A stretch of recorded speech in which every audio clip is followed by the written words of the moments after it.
don't want your major gift officer spending their time soliciting small gifts. You want them doing the highest level of work that they can do. The thing that's going to turn the dial on fundraising revenues the most of any metric you can track is the number of major gifts your fundraiser is soliciting per year. Welcome to the Abundant Vision Fundraising Podcast. Whether you are a seasoned professional or a first-time fundraiser, we have the advice you need to take your next step toward major gift mastery. I'm your host, Tom Dauber, President of Abundant Vision Philanthropic Consulting. I'm excited to talk today about one of my favorite topics. That's metrics. Now, one thing you should know about me is that track and field was really a foundational experience for me as a human being. My big brother, who I've always looked up to, was super competitive. He was a discus thrower, a 100-meter runner, long jumper. Would have been a great decathlete had he ever had the chance to do that. But he ran in high school and college, and seeing his example really inspired me. And so I also went into track and field. Of course, I didn't have any of the skill sets he did. And so over time, as I watched my numbers and evaluated things, I ended up becoming a distance runner instead. Did that in cross country and did that in high school and in college. Loved it quite a bit. And anyway, one of the things that I learned through that process was how important it is to track your progress by measuring performance. So looking at details like splits, measuring how times, distances, things like that were changing, it allowed me to understand what was working and what needed to change. So it's no surprise that when I became a fundraiser, I began to develop a massive affinity for tracking fundraising progress by measuring different aspects of performance. That being said, as I'm talking with executive directors and other nonprofit leaders, it is frequent that I find that they're not tracking those metrics. They don't know how they're doing in the measures that would tell them most quickly if they're doing the right type of work in the right type of way. Really, if a nonprofit wants to find fundraising success, it's so critical that they measure the right outcomes in the right way. So if you were to go out and survey a lot of the larger foundations, universities, hospitals, things like that, you're going to find that they're measuring the following things. They're going to be looking at oftentimes numbers of meetings that a fundraiser has, but also those meetings by purpose. So qualification meetings, that is evaluating a new donor potentially to see, is this somebody that could do a major gift for us? A cultivation meeting, a meeting with someone to build the relationship, learn about them. A solicitation meeting, which that should be pretty obvious there. And a stewardship meeting, that is looking at showing impact, saying thank you, appreciation, those sorts of things. So they're going to be looking at numbers of meetings and also those numbers of meetings by purpose. They're going to be looking at numbers of gift solicitations, numbers of gifts closed. They're going to be looking at newly qualified major gift donors. They're going to be looking at stewardship moves with major gift donors. They might also be looking at the amount that you solicited in a given year and the amount of money that you closed in a given year. So those are pretty common. Now, they're all very helpful, but there are a few other metrics that I would recommend considering. And two of them are brand new. I don't know that anybody's even tracking them. So the first is your close percentage. So what percentage of solicitations are actually resulting in a major gift? That number typically should be around 50%.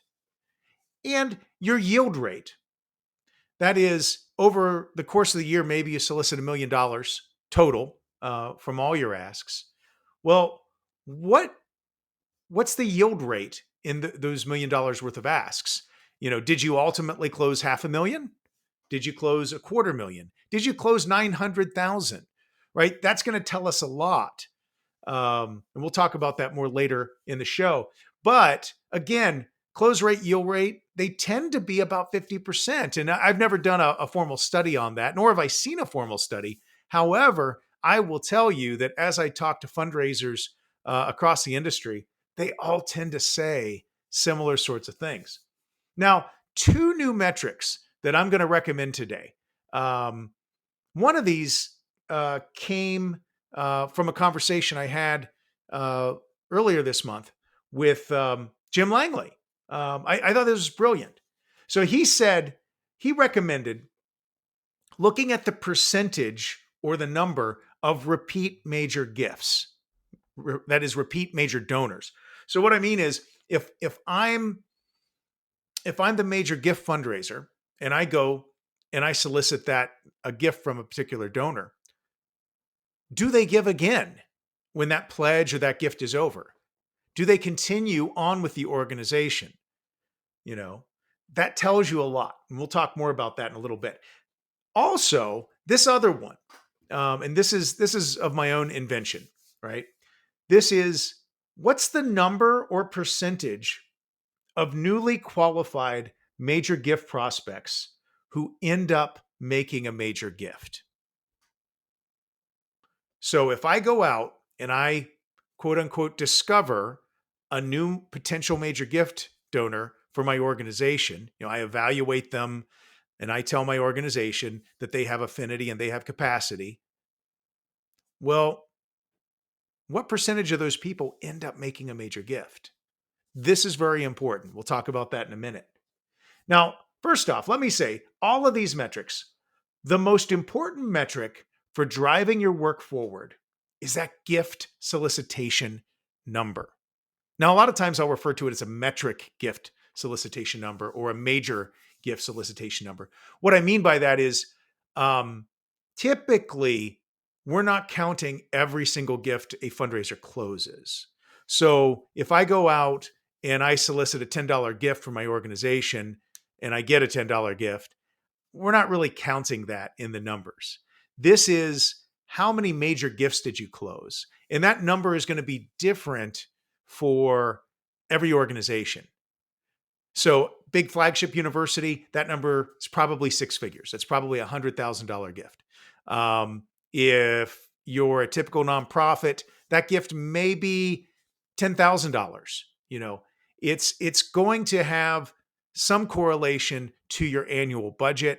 It's going to have some correlation to maybe the top 10, top 20% of gifts your organization regularly receives. But if you're managing a major gift officer, the reason that it's important to have the focus on a specific number there is because you don't want your major gift officer spending their time soliciting small gifts. You want them doing the highest level of work that they can do.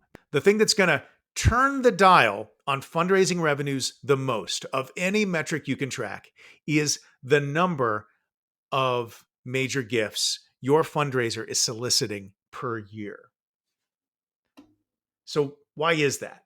Well, in most cases, you should have a 50% chance of successfully closing any major gift you solicit, provided that the ask is made to a qualified major gift prospect who has sufficient affinity for the cause your organization is addressing.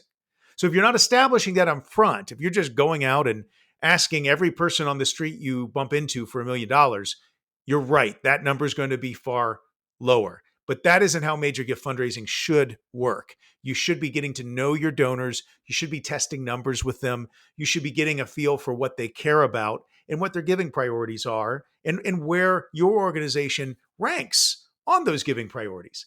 You should have done enough homework prior to the solicitation that you already know that they care about the organization. They care about the project you want to solicit them for. You have permission to solicit them. You've tested all these ideas up front, right? And you should also potentially even have a feel for, what number um, they're interested in seeing from you before you make the ask, right? So you're not going in blind here. That's why that number is so high compared to other types of fundraising. So, with these gifts being so much bigger than any other type of gift you might solicit, right? Crowdfunding, that's going to be small. Um, direct solicitations through email and mail. I mean, those are going to get you $50 gifts, maybe 100, maybe $1,000 gift every once in a while. But really, those are going to be smaller gifts with very, very low close rates. So maybe if you send out a letter, you could expect 3% of the people that receive it to respond.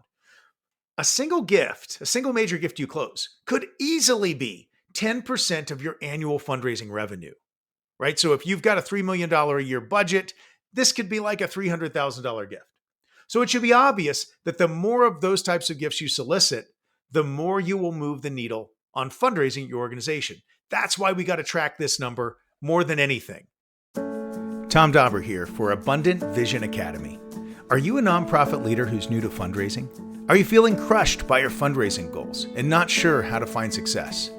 My online class, crafted from my 25 years of experience and more than 5,000 donor meetings, Abundant Vision Academy will give you the confidence and understanding you need to start building relationships with donors and having gift discussions in just 110 minutes. You'll get 14 videos covering all the topics you need to find success in fundraising.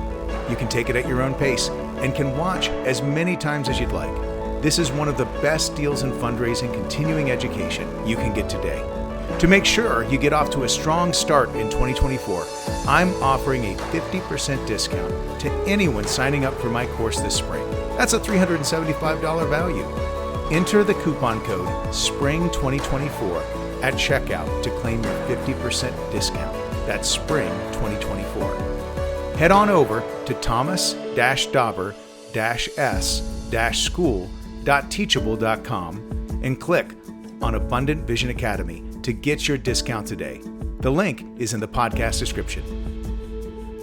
Recently, while I was interviewing Jim Langley, right, he suggested a new metric to measure, which, like I mentioned before, I thought was brilliant. Can't give him enough credit for this. He suggested that the number of repeated major gifts from the same donor over time would be a fantastic way to evaluate if a fundraiser is properly engaging and stewarding a donor. Now, this is important because those two things, engagement and stewardship, are way more qualitative than they are quantitative.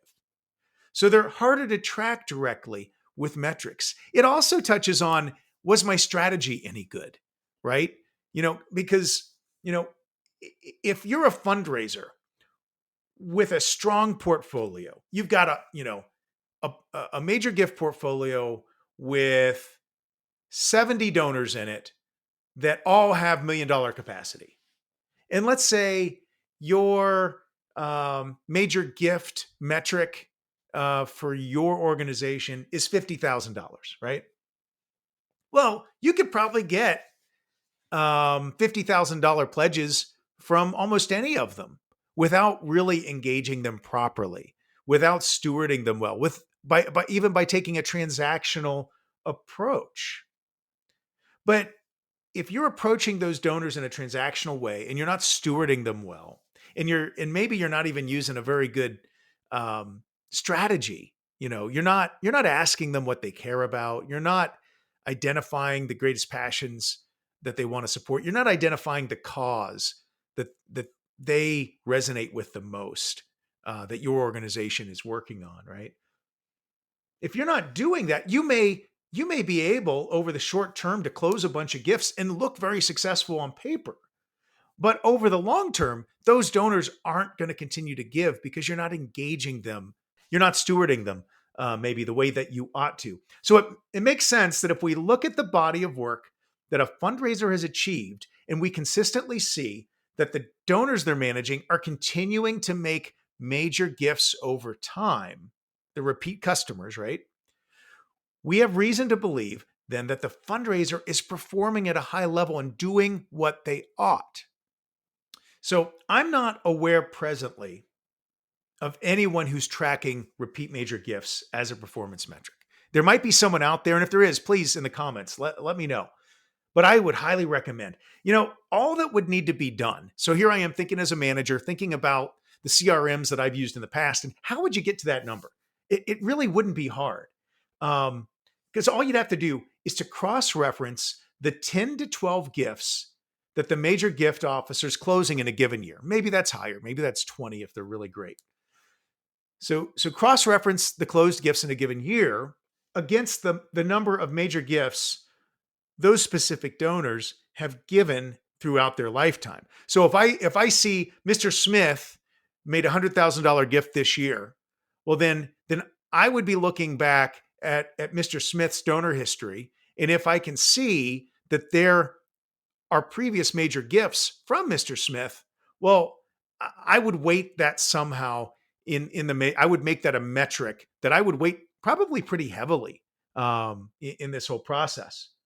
Now, I'm no database administrator. Let me just acknowledge that right up front. However, I would imagine that it would be fairly easy to create some type of programming that would put an asterisk next to any gift closed in the present fiscal year if it was made by a major gift donor who had made a major gift previously.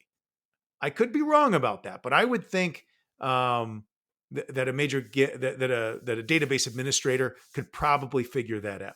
It could be done manually and really without too much work. Like even if you have 10 people working for you as a manager, all you'd have to do is look at the giving records, the pledge history, that sort of thing of maybe 120 to 240 donors. Like that could be done pretty quickly. And frankly, if your fundraisers working for you know that this is a major gift you're tracking, all you'd need them to do is to tell you about it, because you could check their work pretty quickly.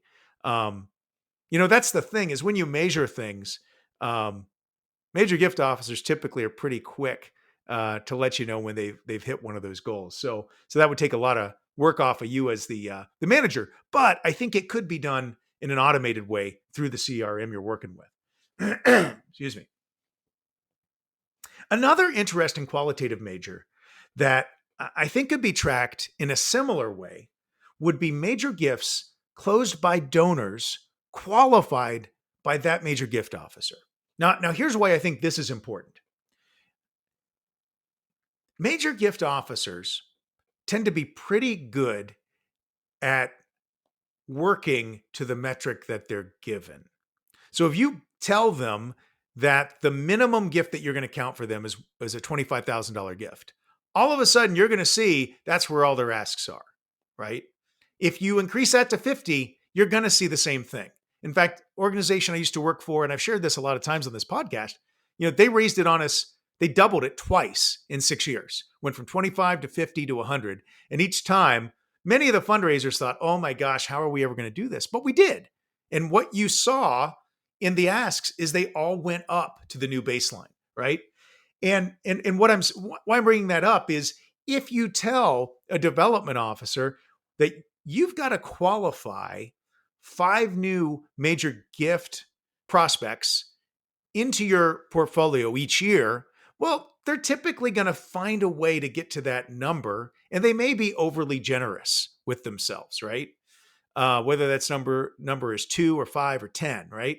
And it's hard for you as a manager without you knowing that individual, that donor, that I would say, to really evaluate that. I mean, you could run it through research, and research could come back and tell you that, but it's not uncommon for major gift officers to uncover important data that would qualify someone that can't be seen by a prospect research effort. That prospect research can't tell you what someone's salary is. Prospect research can't tell you necessarily what someone's inherited or what's hiding in their IRA, right? They can tell you what their house is worth. But if you looked at Warren Buffett's home value, it wouldn't tell you anything like that, right? Because he lives very modestly in the house that he's lived in for decades. So what I'm saying is, it's a number that deserves inspection. And what I tell you is, if you're tracking that number, like how many major gifts are resulting from my qualification work, it's going to tell you two things. A, it's going to tell you that the judgment of your major gift officer is accurate. So if they're qualifying people and ultimately closing gifts with those people, well, it tells you that they were right. It also tells you something qualitatively about the strategy that they're taking to help guide the person along the giving journey, going from being someone who's not a donor to someone who now is a major gift donor, right? So that's really valuable. That could be one of the most valuable numbers you track. So anyway, that's something else that you could look at. Now, granted, you're going to have senior development officers with very mature portfolios, and some of those people may not be doing any qualification work at all or very little. And I know in some systems, you've got other people doing qualification work and passing those along. Now, I'm a fan of even chief development officers always being involved in the qualification process.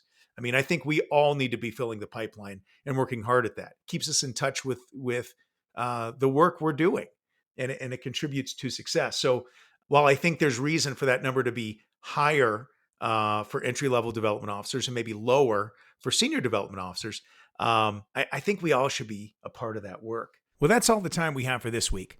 Be sure to tune in next week for part 2 of this podcast, where we will discuss how to actually use these various metrics to guide your fundraising team to success. As always, I'm your host, Tom Dauber. Thank you for joining me as we journey together toward major gift mastery on the Abundant Vision Fundraising Podcast.